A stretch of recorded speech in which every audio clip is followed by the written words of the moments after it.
दोस्तों नमस्कार। मैं मनदीप आपका सुकून एफएम चैनल पर स्वागत करता हूं। आपको कहानियां हमारी कैसी लग रही है ये आप हमें जरूर से जरूर बताते रहें। और साथ में अगर आपको कोई सजेशन देना है, आप हमसे कोई बात कहना चाहते हैं, अगर आप वीडियो से रिलेटेड या कोई भी अपना पर्सनल सवाल हमसे पूछना चाहते हैं तो आप हमें कमेंट करके जरूर बता दें। साथ में दोस्तों, अगर आप अभी तक हमारे फेसबुक चैनल से नहीं जुड़े हैं तो फेसबुक चैनल से जुड़ जाएं। आप हमें अगर इंस्टाग्राम पर नहीं फॉलो किए हैं तो इंस्टाग्राम से भी जुड़ जाएं। आप हमें टेलीग्राम से भी नहीं जोड़ पाए हैं तो अभी तक, तो हमारे इस डिस्क्रिप्शन में, वीडियो के डिस्क्रिप्शन में हमारे हर जगह का लिंक दिया हुआ है। आप हमें टेलीग्राम, फेसबुक, व्हाट्सएप और इंस्टाग्राम हर जगह फॉलो कर सकते हैं। और अगर कहानियां वहां सुनना चाहते हैं तो आप वहां भी सुन सकते हैं। और दोस्तों, शाम को हमारी एक नई कहानी भी शुरू होने जा रही है। आज की कहानी सीओ से शादी में आपका स्वागत है। आज हम सुनने जा रहे हैं 25वां एपिसोड। चलिए शुरू करते हैं कहानी। विक्रांत और इशिका आज शाम को खाना खाने वाले थे। तभी वो लोग धीरे धीरे करके मेज के पास आ गए और खाना खाने लगे। आज का दिन बड़ा ही खास था क्योंकि विक्रांत के लिए खाना आज इशिका ने बनाया था और उसे आज विश्वास नहीं था कि खाना कैसे बना होगा। लेकिन इशिका ने तो अपने बड़े ही मन से और अपने पूरी कारीगरी से उस खाने को आज बनाया था। तब विक्रांत को आश्चर्य हुआ कि जो खाना इशिका ने बनाया था वो बहुत ही स्वादिष्ट था और इतना बढ़िया था कि उसने आज तक ऐसा खाना खाया नहीं था। वो उसे अगर 10 में से नंबर देना चाहे तो उसे 10 में से 10 नंबर देता। शायद उसे एक होटल खोलने में भी उसका एक अच्छा विचार अब लग रहा था, क्योंकि उसे महसूस हो गया था कि अगर इशिका अपने ऐसे ही जादू से खाना लोगों को खिलाएगी तो कुछ ही दिनों में उसका होटल डेवलपमेंट कर लेगा और उसको फिर पीछे मुड़कर देखने की कोई दिक्कत नहीं होगी, ना ही उसको कोई परेशानी आएगी। तभी विक्रांत ने इशिका की ओर देखा।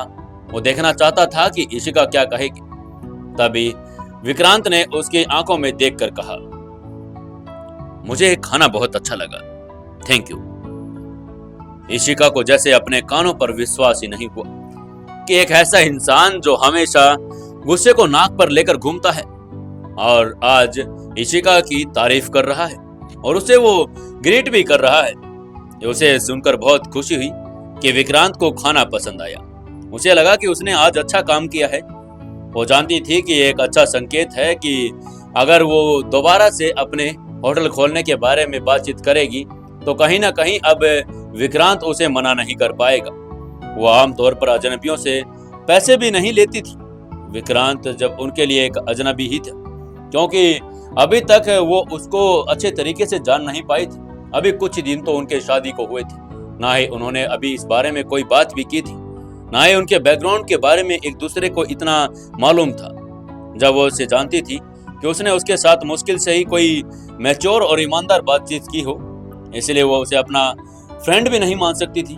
वो अभी तक उसके लिए एक अजनबी ही था, क्योंकि ऐसा अभी हुआ भी नहीं था, ना ही उनके बीच कोई संबंध बना था और ना ही अभी तक वो लोग एक दूसरे के बारे में इतना जान पाए थे कि वो अब एक दूसरे को फ्रेंड ही बुला सके।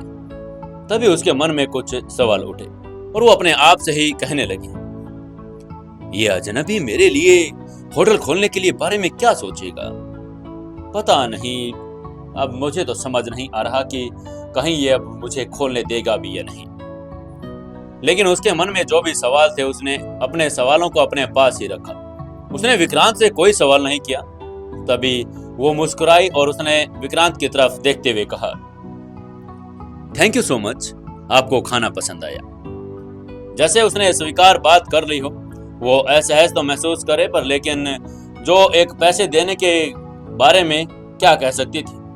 और जब उसे उस काम से लाभ मिलना शुरू हो जाएगा तो वो पैसे उसके चुका भी देगी। वो बड़े ही काम और पैसे के प्रति ईमानदार थी।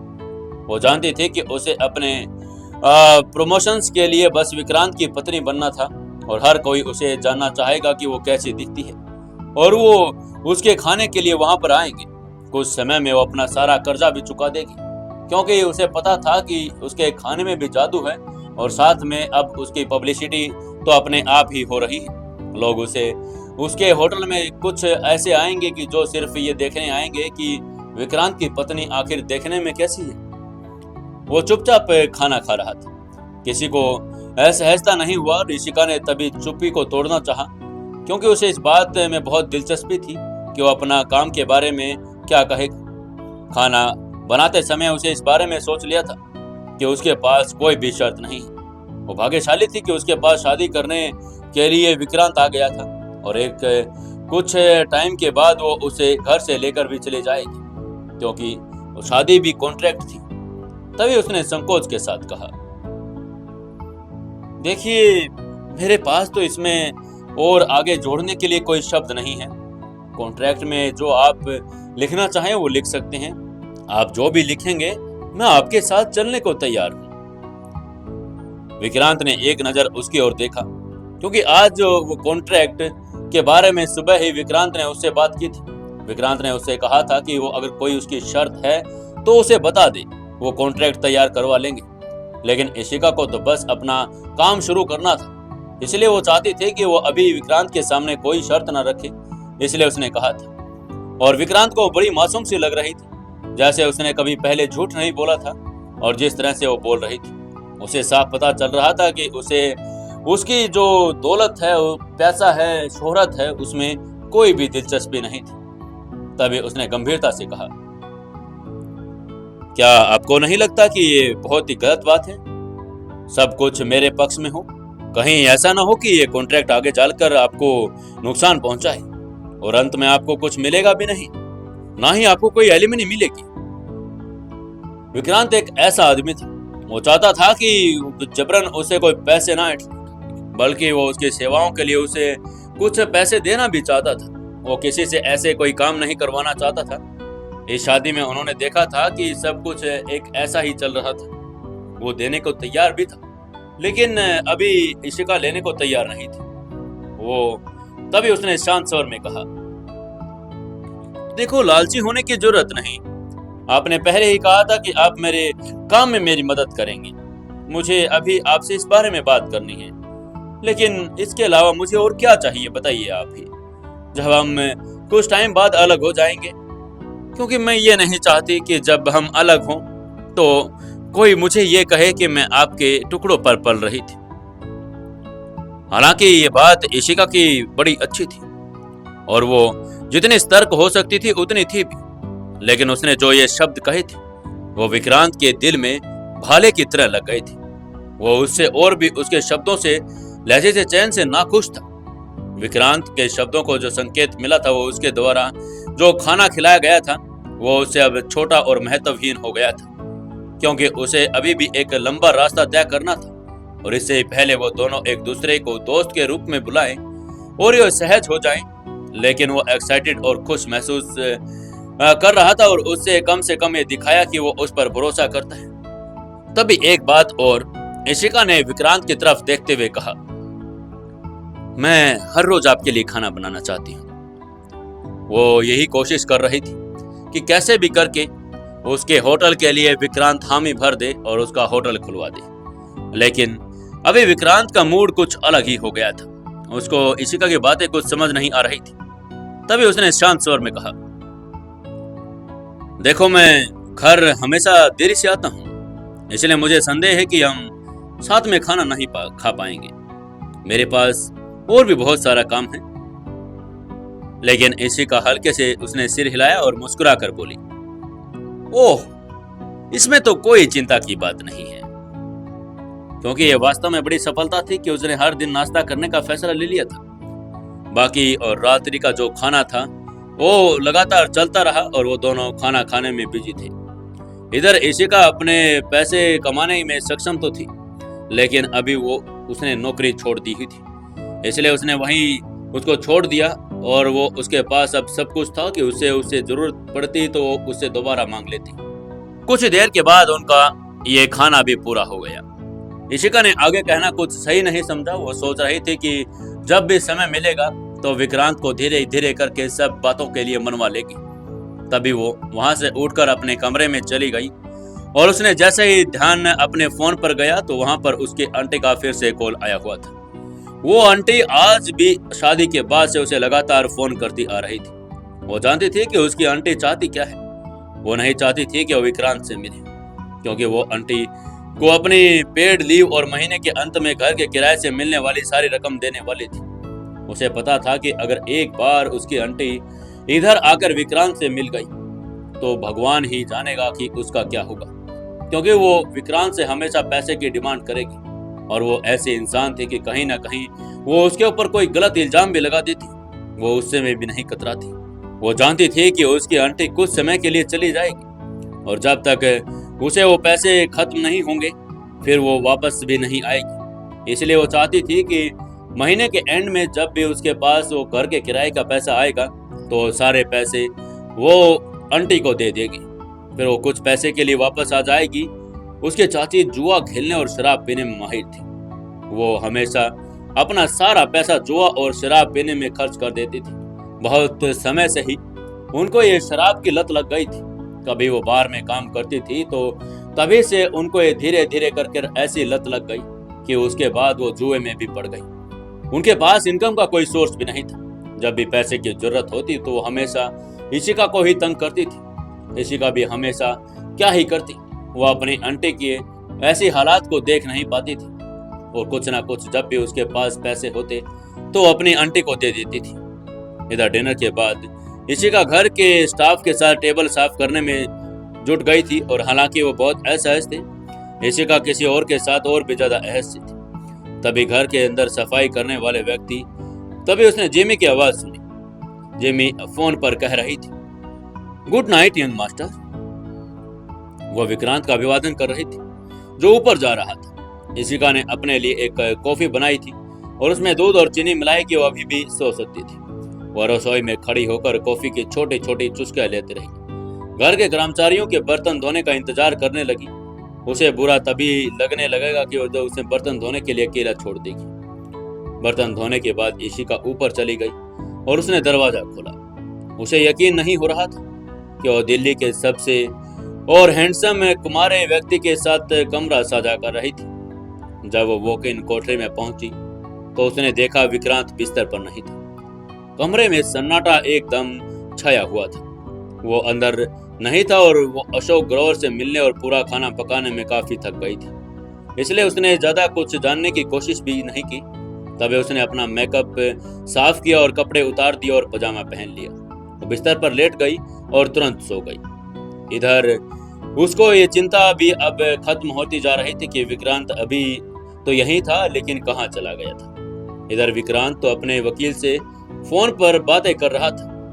वो देख रहा था कि अगर वो यहाँ पर बात करेगा तो इशिका उसकी बात सुन लेगी और कहीं ना कहीं उसकी बातों से डिस्टर्ब हो जाएगी। इसीलिए वो अपने फोन के साथ अपने गेम रूम में आ गया था, जहाँ पर अकोस्टिक भी लगा हुआ था और इससे उनकी आवाज बाहर भी नहीं जा सकती थी। इसलिए वो एक प्राइवेट रूम भी बन गया था और उसने इसीलिए तो उस गेम रूम का इस्तेमाल किया था ताकि जब वो कॉन्ट्रैक्ट के बारे में वकील से बात करे तो इशिका उसके बीच में ना आ जाए और उनकी कोई बात ना सुन ले, कहीं इशिका को कोई बात बुरा ना लग जाए। आखिर ऐसी क्या बात कर रहा है विक्रांत वकील के साथ जो इशिका को बुरी न लग जाए।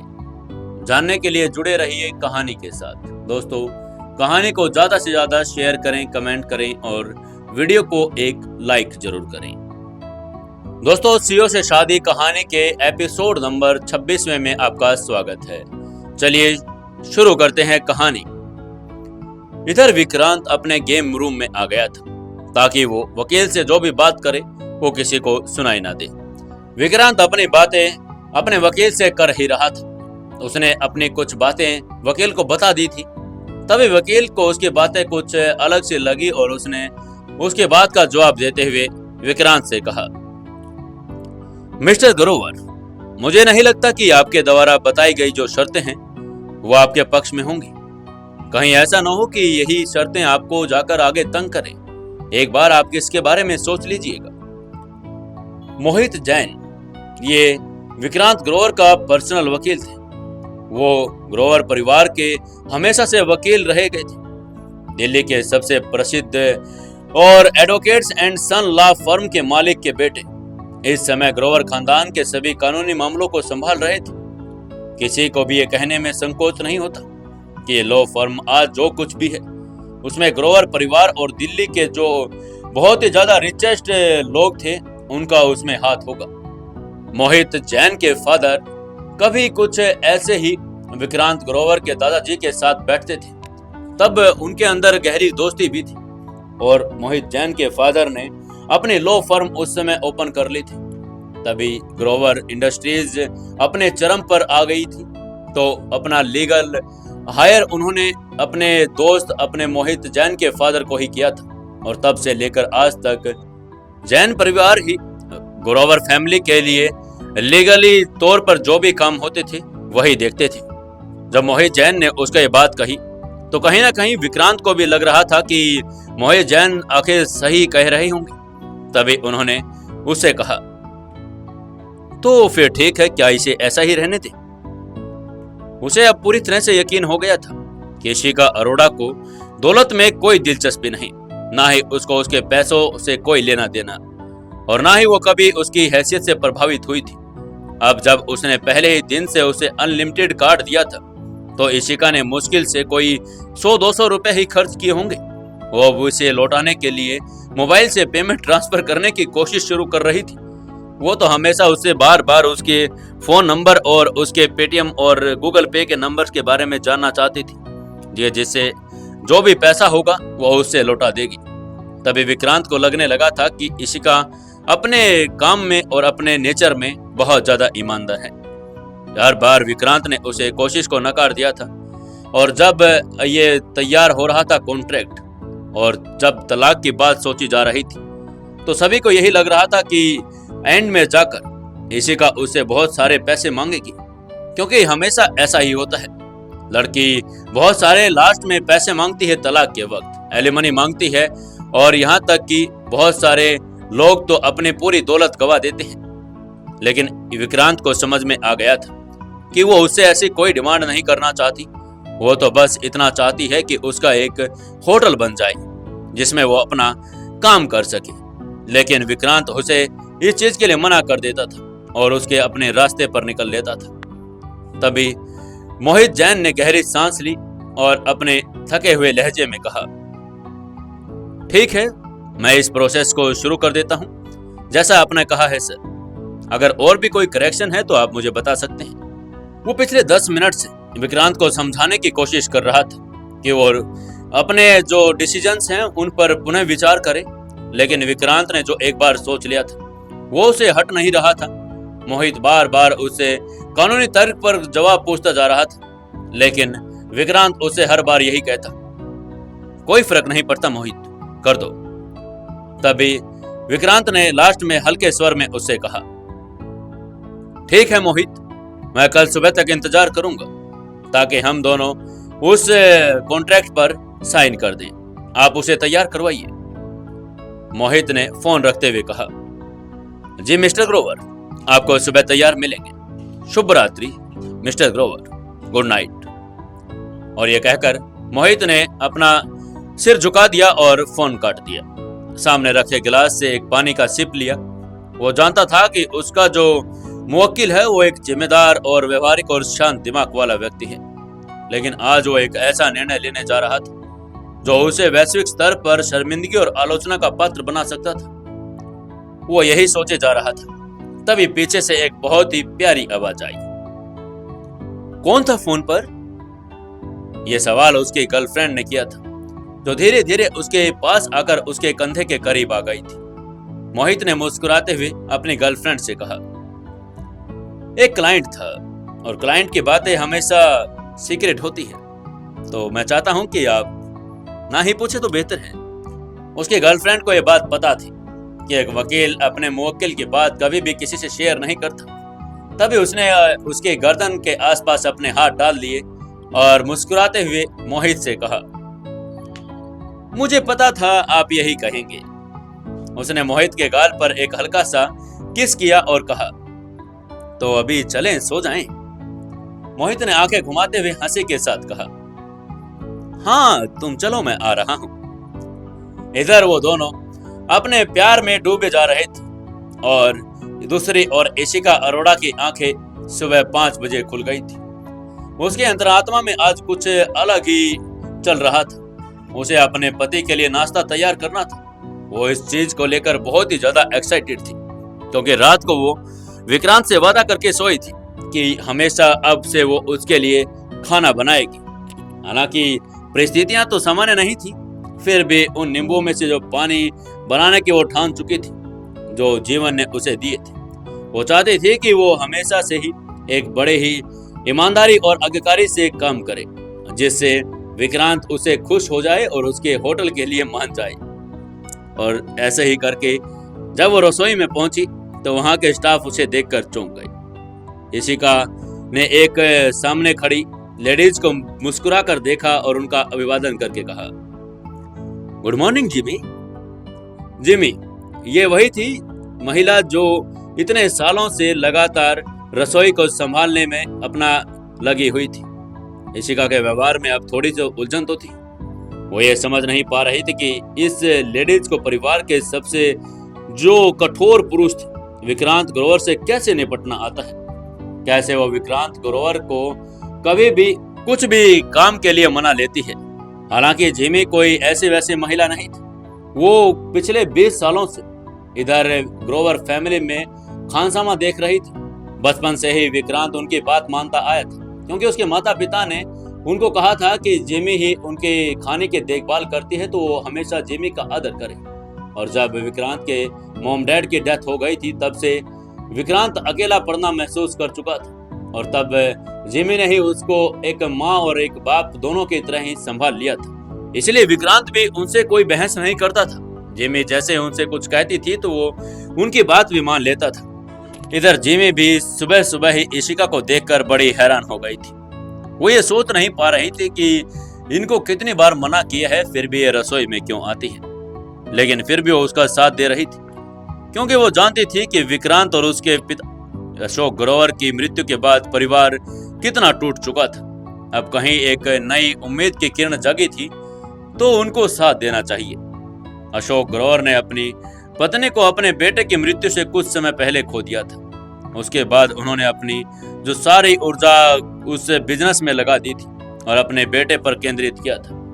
विक्रांत एक अकेला बच्चा था। उसकी माँ जो एक प्रोफेसर थी उसने उसे घर में पढ़ाया था। उस उम्र में जब बच्चों को दोस्तों की सबसे ज्यादा जरूरत होती है उस समय भी विक्रांत अकेला रहा था। वो हमेशा घर में ही पला बड़ा रहा, कभी भी बाहर घूमने नहीं गया, कभी दोस्तों के साथ बैठा नहीं और इसी चक्कर में उसकी आज तक कोई गर्लफ्रेंड भी नहीं बनी थी क्योंकि वो हमेशा से लड़कियों से दूर रहा था। इसी कारण से वो कभी भी फीलिंग्स और रिलेशनशिप के बारे में भी नहीं जान पाया था। धीरे धीरे करके उसके मानसिक स्तर पर भी कहीं ना कहीं कोई चोट पहुंचनी शुरू हो गई थी। तभी डॉक्टरों ने उनकी सलाह दी थी कि जल्द से जल्द विक्रांत का स्कूल में एडमिशन करवाया जाए जहां वो धीरे धीरे कुछ नई चीजों को सीख पाएगा। उसके बाद उसके मॉम ने उसका एडमिशन एक स्कूल में करवा दिया था। कुछ क्लासेस के बाद वो धीरे धीरे सामान्य होना शुरू हो गया था। खासकर तब उसकी मुलाकात जब राजवीर से हुई थी। राजवीर जो वही उसका पुराना दोस्त जो उसको हमेशा उसके साथ लेकर चलता था। राजवीर के साथ मुलाकात के बाद ही विक्रांत जो कब तक इन चीजों से अनभिज्ञ था वो नई नई चीजें सीखना शुरू कर चुका था। तभी इशिका ने उसकी सोच को तोड़ते हुए सादगी से कहा, जिमी, मैं मिस्टर ग्रोवर के लिए नाश्ता बनाना चाहती हूँ। जिमी ने लगभग चौंकते हुए पूछा, क्या छोटे मालिक के लिए नाश्ता आप बनाएंगी? जब से विक्रांत ने अपने फैसले खुद लेने शुरू किए थे तब से उसने नाश्ता करना बंद ही कर दिया था। वो अपने मॉम के बनाए विशेष पैनकेक को याद कर उदास हो जाया करता था और ये कोई साधारण बात नहीं थी। तब से लेकर आज तक जब से उसकी मॉम डैड की मृत्यु हुई थी उसने घर पर नाश्ता करना ही बंद कर दिया था। जब भी कभी वो नाश्ते की बात आती तो उसकी मॉम जो उसके लिए बनाया करती थी उसे वो याद आ जाता था और उसका मूड खराब हो जाता था। जिमी जानती थी कि अब तो विक्रांत ने नाश्ता करना बंद ही कर चुका है तो आज इशिका उसके लिए नाश्ते के बनाने के लिए क्यों आई है? तभी इशिका ने उससे कहा, जिमी आप चिंता न करें, ये सब उन्होंने ही मुझसे कहा है कि अब से उनके नाश्ते का जिम्मा मैं देख लूं। आपको कोई परेशानी नहीं आएगी और आपको विक्रांत कुछ कहेंगे भी नहीं, क्योंकि उन्होंने मुझे ही ये काम करने के लिए कहा है। उसके बाद वो फ्रिज से पैनकेक, अंडे, सॉस और बेकन सब कुछ निकालने लगी। ये सब देखते हुए जिमी को कुछ हद तक सुकून भी मिल रहा था और उसको एकदम से हैरानी भी हो रही थी कि आज ये इस घर में हो क्या रहा है। आज तक ऐसा कुछ विक्रांत ग्रोवर फैमिली में हुआ नहीं था। जिमी इशिका को अकेले काम करने देना भी नहीं चाहती थी और खासकर तब वो एक प्रसिद्ध शेफ इस घर में काम करता था, लेकिन अगर इससे विक्रांत कुछ खा ले तो वो हर सीमा लांघने को तैयार थी। जिमी जानती थी कि बहुत सालों से विक्रांत ने नाश्ते को बंद किया हुआ है। वो हमेशा बाहर का नाश्ता करता है। उसके लिए जिमी परेशान भी थी। उसने कई बार अशोक ग्रोवर से भी बात की, लेकिन अशोक ग्रोवर भी इस मामले में क्या कर सकते थे। वो कभी इस छोटे मोटे मामले में पर्सनल इंटरफेयर करते नहीं थे। तभी जिमी को बेचारी को अंदर ही अंदर कूटता भी होती थी कि वो विक्रांत को क्यों नहीं मना पा रही।